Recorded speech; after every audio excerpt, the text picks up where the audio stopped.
Before the street light arrived, before the dust of the road was covered under asphalt, Mataheko was a different place.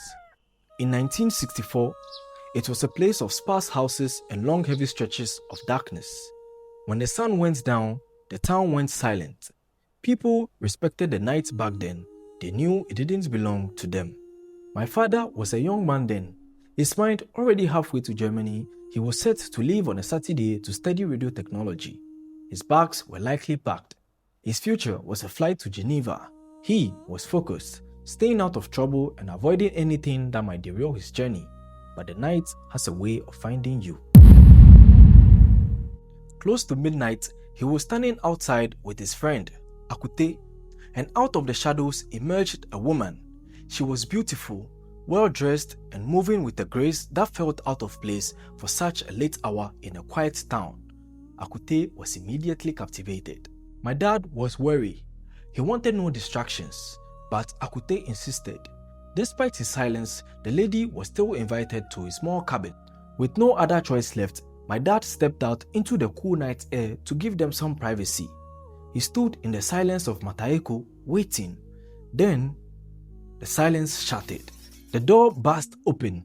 Akute came charging out, his breath coming in ragged gasp, and his face with a tight fear that looked like physical pain. Go and see, he hissed. What is it? What is it? My dad asked, confused. But the reply froze the blood in his veins. The woman, she has a horse's legs. Underneath the hem of a fine robe, the truth had been hidden. Panic set in. My father's first thought wasn't curiosity. It was an omen. Is this a sign? Should I cancel the flight? But the woman was still inside his space, and someone had to go face what was sitting on that bed. Gathering a courage born out of necessity, my dad returned to the cabin. He knocked 3 times, the traditional protocol of respect. Ago. He pushed the door open. She was sitting there, silent, furious, her eyes locked onto his with an intensity that felt like a weight.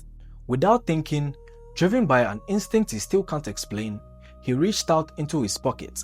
He withdrew money and held it out to her. We are sorry, he whispered, bowing his head. Please, forgive us. We are sorry. We are just children. We did not know. It was an acknowledgement, an apology to the unknown. She took the offering.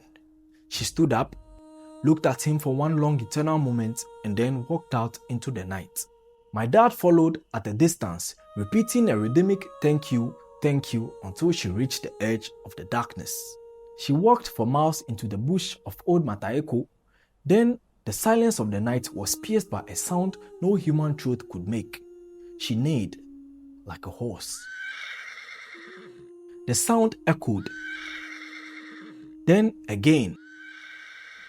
And a third time. Each cry fading further into the distance until there was nothing left but the wind. No one slept that night. At daybreak, the journey to the airport began. My dad did not cancel his flight, though the memory sat heavy on his heart all the way to Europe. He arrived safely. He steadied his radios and lived his life. This happened in 1964.